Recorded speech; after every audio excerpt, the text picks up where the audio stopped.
Hey guys, welcome to another Ultimate Edge webinar series. This time we're pleased to have a couple of people here that I know quite well. Del Fujinaka, who is the owner of Oku Legacy Solutions, which is a financial planning firm. Del's going to explain his role here to you in just a minute. And then Dave Herbst, who you know from CMG Mortgage, who's the all-in-one guru that I chat with a lot.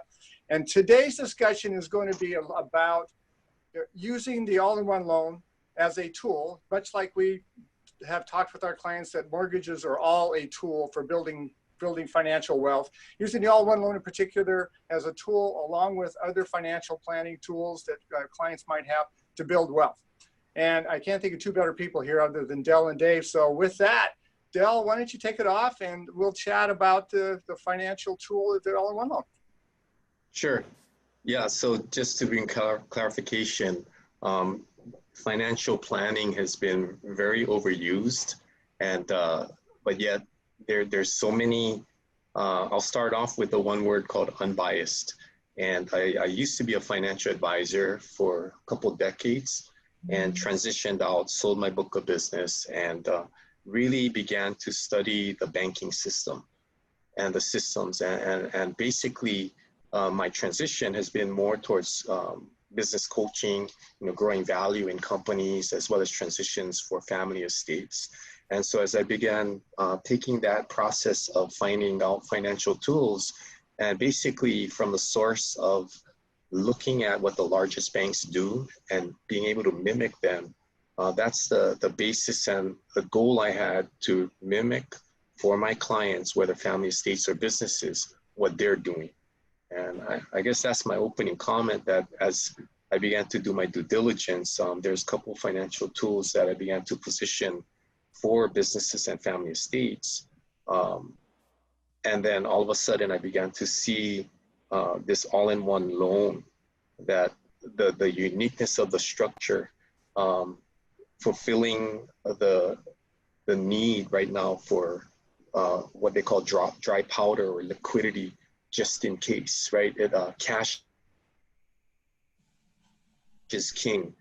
So two tools I use, and if you go to my website, delfujinaka.com, you'll know that I'm not a financial advisor anymore, but I'm looking for the unique ways of positioning for the uncertain times ahead of what will be king. And we often hear that cash is king. And to me, it's liquidity. Based on the majority of our world's economy, it's not on the circulation of money, but more on how they're managing debt. And so, the tools I would use, believe it or not, if you look at Bank of America, they have over $22 billion in high cash value life insurance. But it's a very unique way. It's not how they solicit to depositors, because they need the deposits at the bank. So they uniquely design that where it's not so much the debt benefit, it's more asset protection for them, just in case it's insolvent, they go insolvent. But they have this pool of money, that's cash, that's available to for the executives only.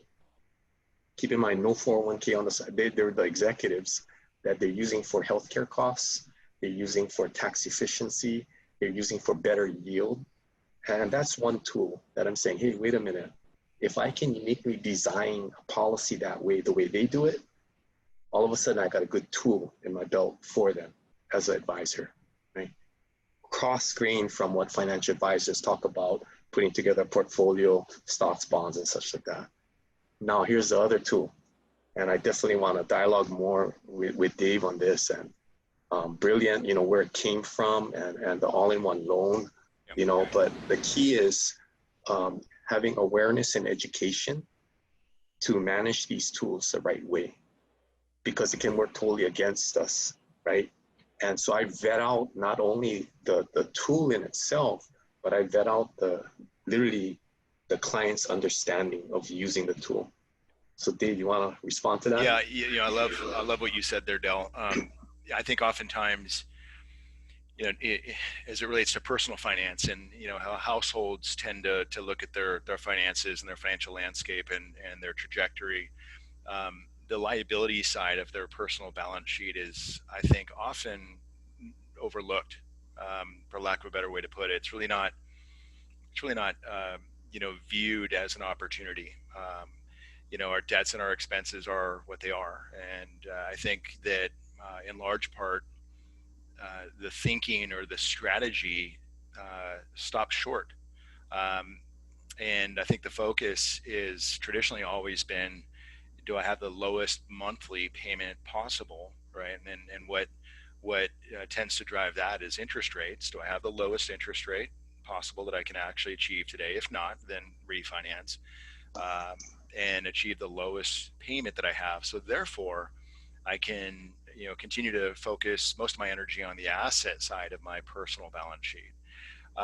But that can also be destructive, right? But I think that's the traditional way of managing things at home.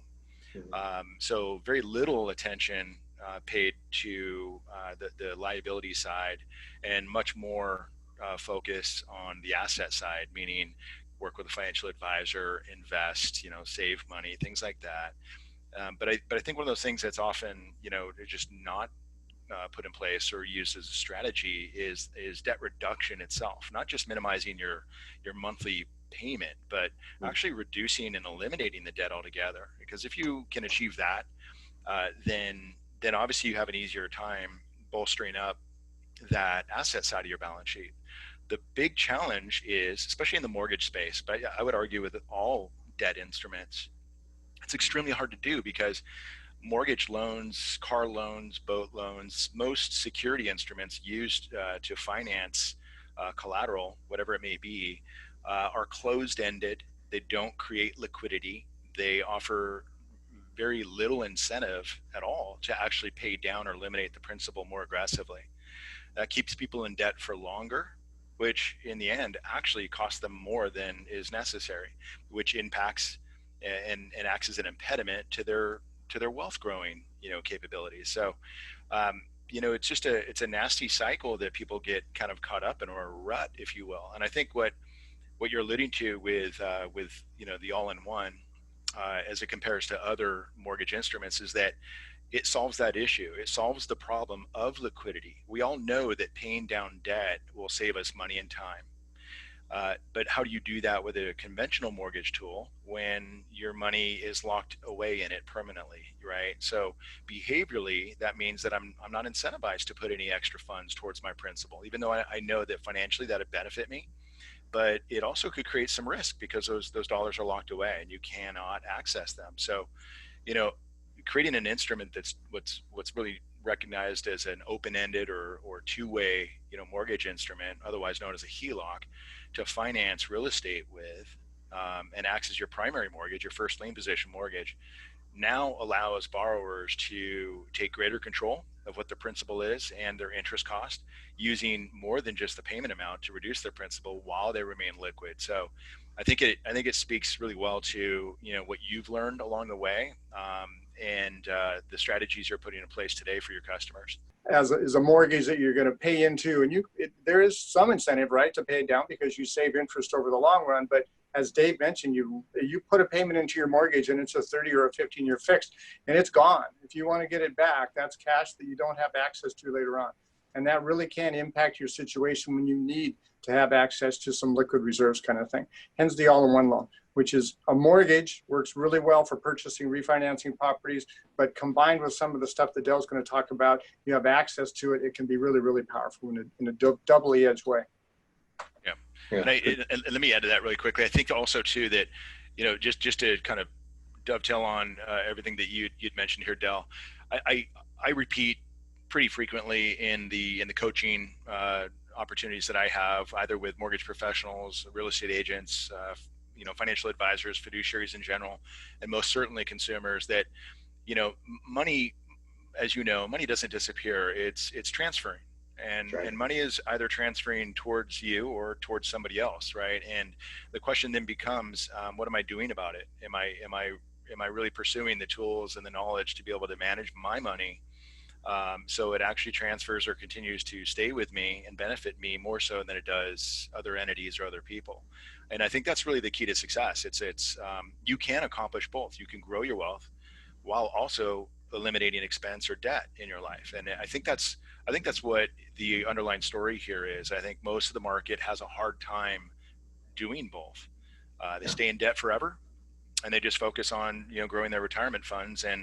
But they find themselves at retirement age with 28 years left on their mortgage, and they've got to make some pretty drastic decisions at that point in their life, and that's a real sad thing. Adding to what Dave said, guys, or you're the client who works really, really hard to pay off that mortgage over time, and you put extra payments into it, and there's a cost to everything, and the cost of that is you're not taking those liquid funds they're using to pay down that mortgage and using them up perhaps over here someplace where you could grow your asset at a greater return than the cost of the mortgage that you're paying down.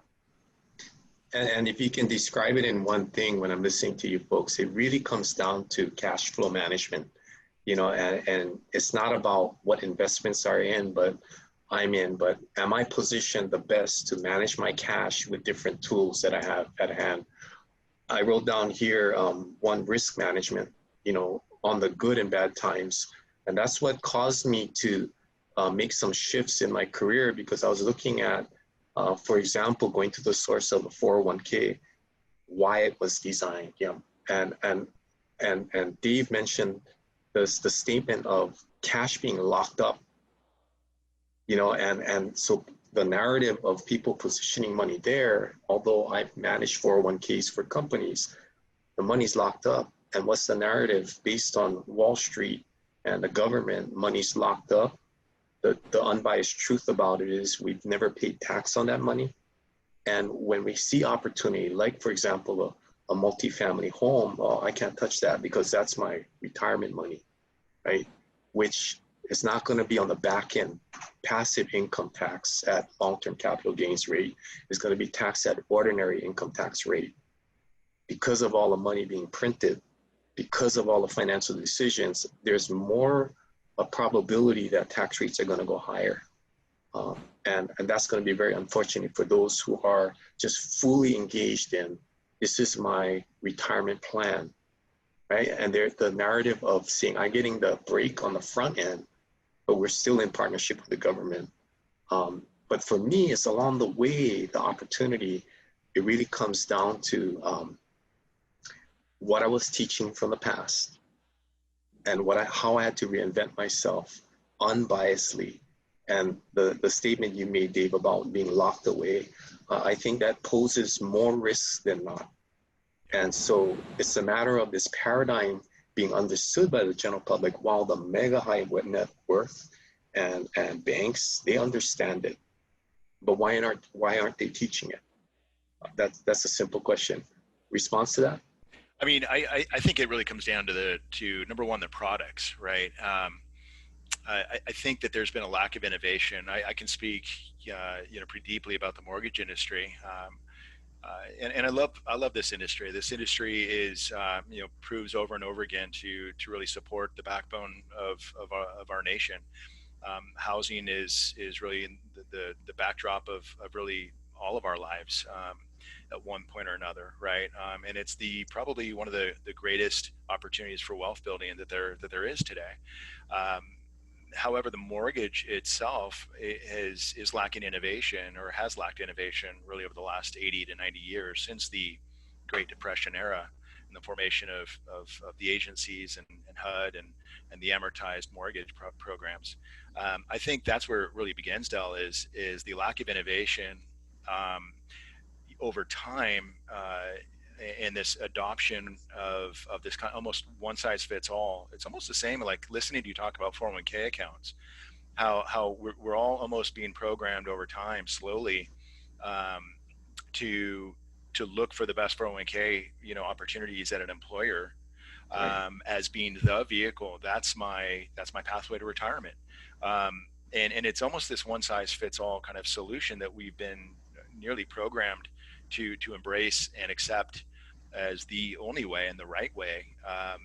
And I think along that process, we put on our blinders. But I think the change begins not only with education, but some actual fortitude to actually begin to change the programs, right, and make them available, restructure them, and I think that's a we have to ask ourselves why is there a lack of innovation in these sectors when it comes to personal finance? Why aren't we making it easier for people to actually reduce their debt and retire securely, and be able to manage that and remain liquid while they do it over decades of their life. Why do we make that so hard in our respective industries? I think there's probably an abundance of answers for that, but I'd be interested to get your take on that, actually. Yeah, I have a couple points in thinking about it when I'm listening to you. One is simple, with that pegging of a 30-year mortgage and how it was designed.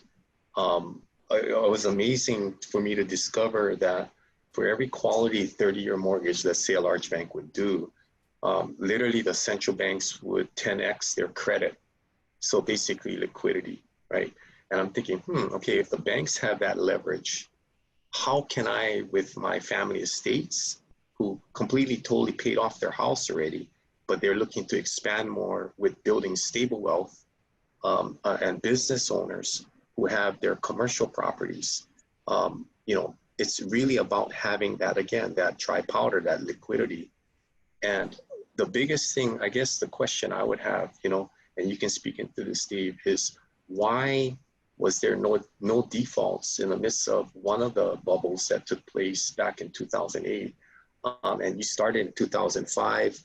It's really about people having awareness of why there was no defaults. Can you speak into that? Yes, absolutely. The reason for this is that the structure of the loan is, as you keep alluding to, it keeps a customer liquid. It's structurally, it's a 30-year draw, first lien position, home equity line of credit, which is extraordinary. I really ultimately don't know. There might be a community bank here and there, regionally, that offers something similar, but I'm actually not familiar with any other line of credit that offers 30 years worth of liquidity. So once this is put in place, the customer can access their equity dollars and pay down their principal balance, and draw it back up as however they want to over 30 years.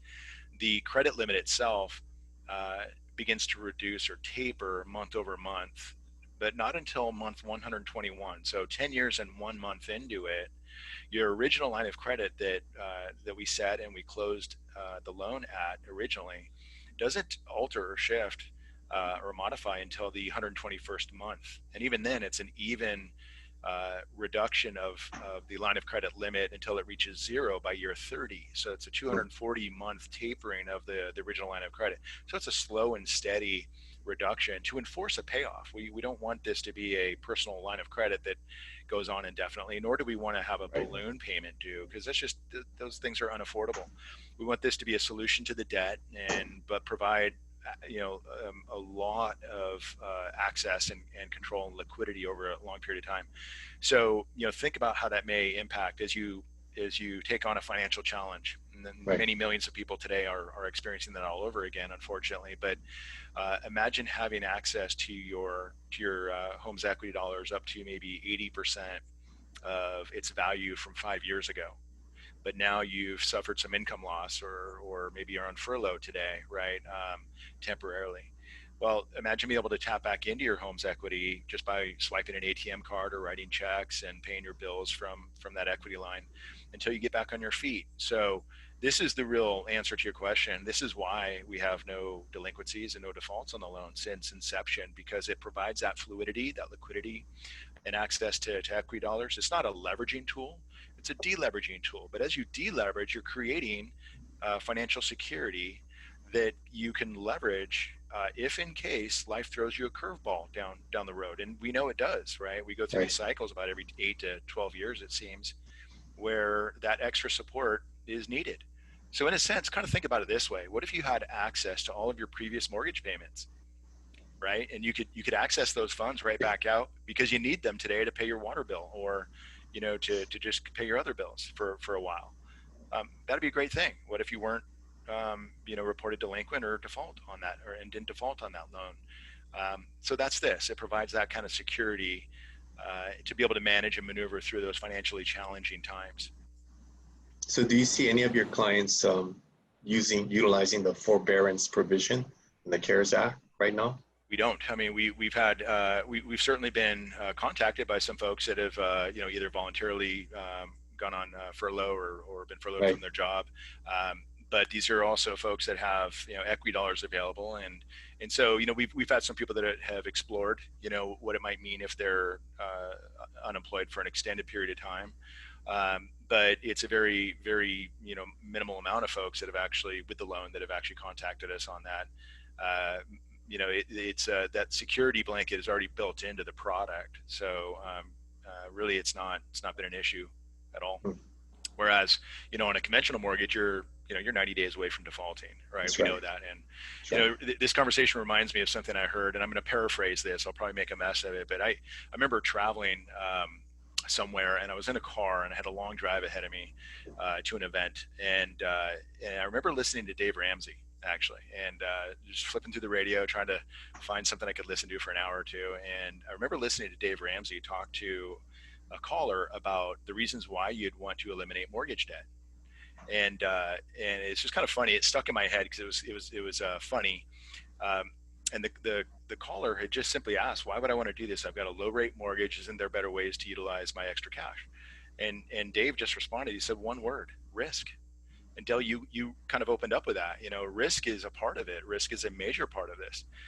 The other thing that he said was, because it was silent on the call for just a second, and Dave, felt the need to kind of explain what he meant by that. And so he said, 100%. Again, I'm paraphrasing, but he said 100% of foreclosures have occurred on households with a mortgage.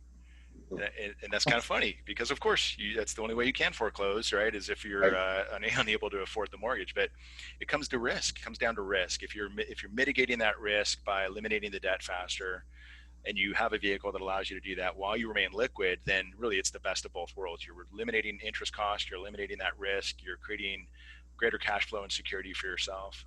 It's an enormous, instrument for people that can manage their cash flow well. I want to add to that, guys. Dave and I did a webinar. It's been ages back where I asked him to give real world examples of people who had the all-in-one loan and how it had impacted them. And one of the ones Dave you mentioned, which really stuck out to me at that time, speaking of managing risk, is the self-employed borrower who oftentimes has variable times of income. And there was some self-employed borrower wrote in, or I'm not sure if they were self-employed, but they had lost their income for a period of time for whatever reason.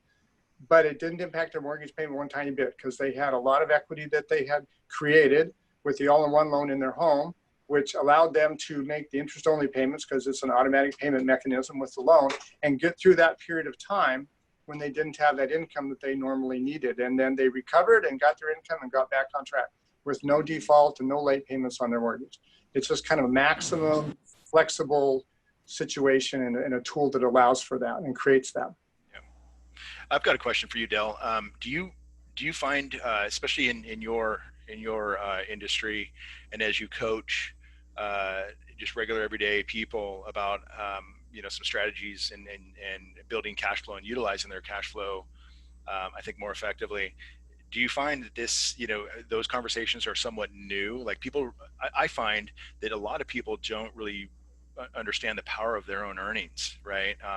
We tend to think of our income as, we've got it in our possession temporarily, but most of it's already spoken for, right? I think most of us walk around feeling like we really don't have a lot, when in effect we actually do. Most people will earn more in 5 or 10 years than they actually own their house. It's about how you utilize that cash flow. So do you find it easy or hard to kind of coach people through that and get them kind of create that self-awareness of their own abilities with their cash? What's that like for you? I think that process in itself, even though the tools that I use are so powerful, it's allowing them to develop their own convictions and the paradigm of really managing cash flow. I mean, if I look at from my financial advisor experience, and I'm looking at the timeline, the largest expenses, there would be better ways if they would have access to their own liquidity to pay off a home or education. So I literally have it all laid out, and I was stuck because I'm telling them, to pump money in, to put away for retirement and establish this three-legged stool where Social Security and your pension and your 401k will be it. but in reality, that was not the whole truth.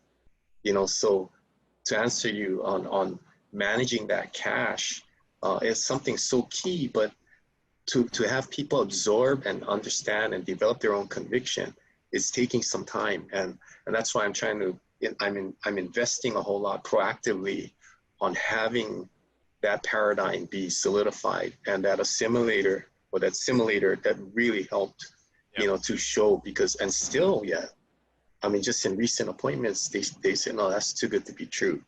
They're thinking that, okay, the lender is in New Zealand. No, that it originated from New Zealand. It's over here. It's been around for years, right?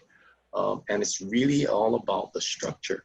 Same as in, I was open enough to dive into certain structures in life insurance policies because banks had it, but it's all in the structure. But the biggest challenge would be now the next step, buy-in. They understand, wait a minute. Yeah, we're advocates for them in managing their cash. Because really at the end of the day, especially what we're headed into, it's liquidity in good times and bad. Yeah, absolutely. As I explain it, debt specifically, and this is really something we've learned to illustrate as part of the original, concept beginnings with us and with our founder and president, Christopher George, who really innovated this in his mind after being exposed to similar products in Australia. We used to use this illustration that we used to refer to as piles and holes. And that it's a good illustration to use because obviously one's a positive, one's a negative. When you borrow money, you're in deficit, right? You're in a hole. And of course, most Americans have several different holes, their mortgage being the biggest hole that they have. And car loans, student loans, consumer debt, credit card debt, things like that. They're all little holes or big holes that you're being charged interest on. And in the meanwhile, you've also got this pile, which represents your flow of money, your flow of cash, your earnings over time. And of course, that pile of money ebbs and flows in size with your deposits and your withdrawals. But that's generally speaking where we manage our money from, right? That pile. Right. Why? Because it has some security with it. It has access to it. It's a temporary holding place for it in this pile. And we become used to managing our money that way. And from that pile, we make payments towards the holes. The downside is that all those holes are structured with amortized repayment schedules to where very little of my money is going towards principal to fill the hole up and reduce my interest cost. In fact, all those holes, including a mortgage, computes interest only once based on your original balance, that principal that you borrowed. It doesn't recalculate interest as you pay down. So if you're looking to save money, you've got to fill up the holes faster. It's really no secret. So the illustration we used to use as we coached and kind of educated on this program was, all we've done is combine the pile with the hole. The access features, the security, the liquidity, the access to your funds 24/7, and all the features just embedded into the hole, into the mortgage itself. Something really peculiar happens now. Now your hole is filling up faster, for lack of a better way to put it, right? And you're being charged less interest because you're filling that up. It's like putting a fire hose to it versus just using a garden hose, right? You're going to fill it up faster using your earnings while you remain liquid, and that creates substantial opportunity, because what you don't spend in cost and interest expense helps you compound your savings, and that creates a high level of optionality to go use those funds towards investing and securing other areas, right, of your financial landscape. So it just, I think a lot of times the barrier is keeping it really simple and making sure people kind of look at things this way in this simplified format to begin to realize how powerful their cash flow actually is. I can add to that. I'm thinking about that one term that banks would use is called velocity of money. And that velocity of money approach, I'm all for guys crushing their mortgage and paying it all off. But once, when I'm talking to accredited investors and they're a little bit more sophisticated now, they know that this tool can crush the mortgage and they do pay it off. They have options at least, right? Whether to get passive income if they've used a part of this line of credit to go into a multifamily home.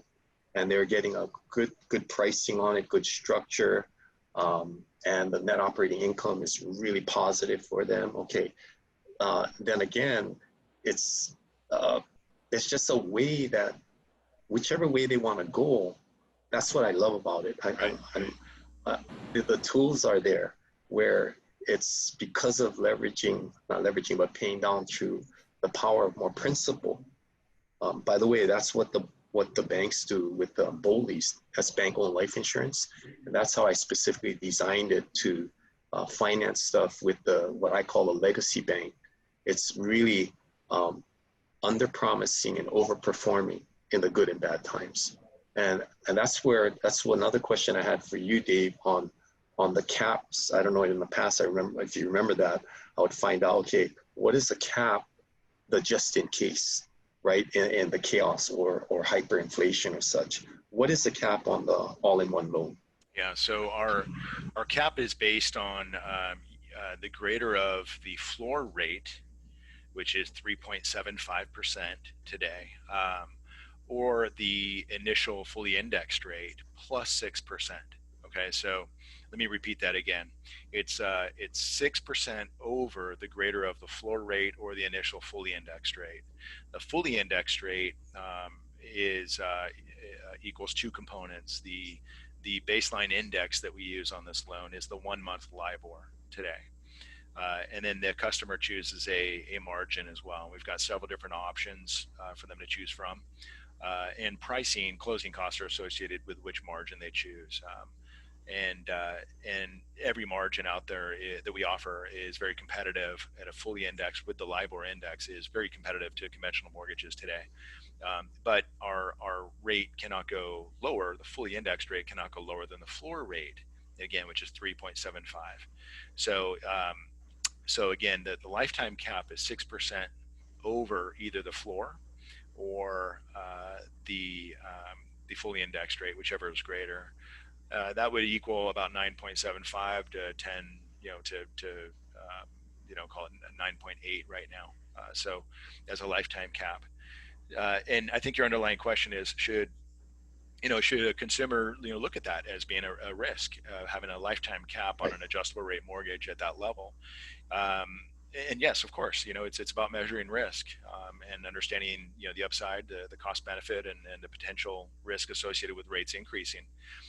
Of course, the index itself would have to increase by call it about 600 basis points, right? Pretty significantly.